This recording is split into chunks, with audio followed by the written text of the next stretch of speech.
wanted to share some tips about avocado from my book, The Real Food Grocery Guide, because they will save you so much money in avocados.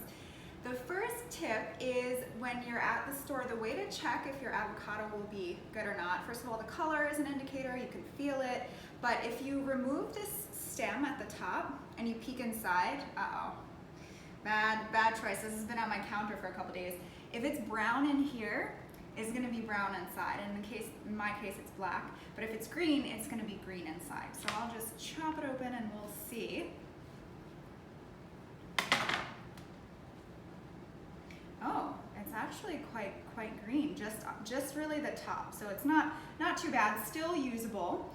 And the way that you're gonna preserve the avocado so that it doesn't get brown, if you only want to have half, always eat the half that doesn't have the little pit inside, and you'll save the side that has the pit because that helps prevent oxidation.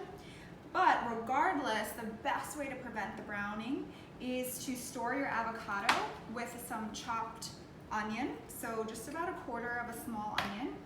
And what happens is when you store it in an airtight container like this, the onion prevents the oxidation of the avocado, so it'll stay nice and green even for a couple days. So that's the best way to store an avocado without having it brown.